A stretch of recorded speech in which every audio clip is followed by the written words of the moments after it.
Hi friends, நம்ம இந்த வீடியோவில் சுவையான முள்ளங்கி சட்னி எப்படி செய்யலாம் பார்க்கலாம். ஃபஸ்ட்டு ஒரு கடாயில் நல்லா எண்ணெய் தண்ணிலாம் கழுவிட்டு நல்லா சுத்தமாக இதாகிடட்டும். தண்ணியெலாம் போயிடட்டும். தண்ணி போனதும் கொஞ்சமாக எண்ணெய் ஆட் பண்ணிக்கோங்க. ஒரு 2லேருந்து 3 ஸ்பூன் அளவுக்கு எண்ணெய் தாராளமாக ஆட் பண்ணிக்கோங்க. அது நல்லா காயட்டும். நல்லா காஞ்சதும் உளுத்தம்பருப்பு, கடலைப்பருப்பு 1 ஸ்பூன் ஆட் பண்ணிக்கோங்க. அது நல்லா பொரியட்டும். பொன்னிறமாக ஆகிறட்டி நல்லா சிம்லேயே வச்சு ஃப்ரை பண்ணிக்கலாம். நான் எடுக்கிற வீடியோ அதனால் கொஞ்சம் ஷேக் ஆகுது. இப்போ நல்லா பொரிஞ்சிருச்சு, கலரும் மாறிடுச்சு. இப்போ ஒரு 5லேருந்து 6 பல் பூண்டு, வரமிளகா காரத்துக்கு 4 ஆட் பண்ணிக்கோங்க. அதையும் சிம்லேயே வச்சு நல்லா வதக்கிக்கோங்க. வதக்கிறது சின்ன வெங்காயம் ஆட் பண்ணிக்கோங்க. சின்ன வெங்காயம் ஆட் பண்ணால் டேஸ்ட்டாக இருக்கும். பெரிய வெங்காயம் இருந்தால் அதையும் ஆட் பண்ணிக்கலாம். ஒரு 10லேருந்து 15 பல் வரைக்கும் நான் சின்ன வெங்காயம் ஆட் பண்ணியிருக்கேன். அதையும் நல்லா வதக்கிக்கலாம். சிம்லேயே போட்டு நல்லா வதக்கிக்கோங்க 2 நிமிஷம். பழமான தக்காளி ஒரு 2லேருந்து 3 ஆட் பண்ணியிருக்கேன். அதையும் நல்லா வதக்கிக்கோங்க. சிம்பிளாக இருக்கும், டேஸ்ட்டாக இருக்கும். முள்ளங்கி பிடிக்காதவங்களுக்கு நீங்கள் இதுமாரி செஞ்சு சாப்பிட்லாம், சட்னியாக அரைச்சி.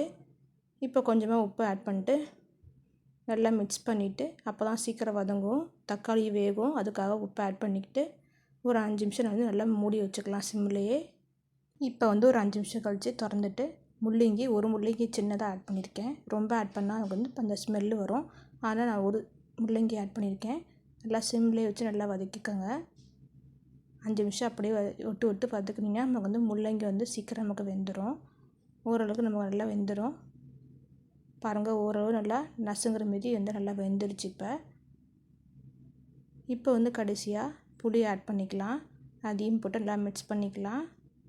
புளி போட்டால் வீணாக போகாமல் இருக்கும். இப்போ ஆறுனதும் ஒரு மிக்ஸி ஜாரில் ஆட் பண்ணிக்கலாம்.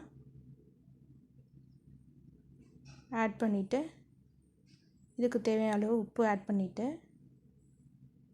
தேங்காய் இருந்தால் தேங்காய் கூட ஆட் பண்ணலாம். நான் தேங்காய் ஆட் பண்ணல. அரைச்சிட்டு இப்போ அதே கடாயில் கொஞ்சமாக எண்ணெய் ஆட் பண்ணிக்கலாம். தாளிக்கிறதுக்கு எண்ணெய் ஆட் பண்ணியிருக்கேன். ஒரு 2 ஸ்பூன் அளவுக்கு எண்ணெய் ஆட் பண்ணிக்கோங்க.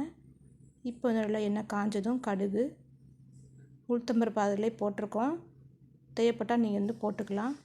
2 கருவேப்பிலை, நல்லா கருவேப்பிலை சேர்த்துட்டு அதை நல்லா பொரியட்டும். பொரிஞ்சதும் இந்த அரைச்சி வச்ச முள்ளங்கி சட்னி இதோட ஆட் பண்ணிக்கலாம். கொஞ்சமாக தண்ணி ஊற்றி நல்லா ஆட் பண்ணிட்டு நல்லா கொதிக்க விட்டிங்கன்னா, மிக்ஸ் பண்ணிட்டு நல்லா கொதிக்க விட்டினா ரெடி ஆகிடுச்சு சுவையான முள்ளங்கி சட்னி. நீங்களும் ட்ரை பண்ணி பார்த்துட்டு எப்படி இருந்துச்சுன்னு கமெண்ட் பண்ணுங்கள். Thank you friends.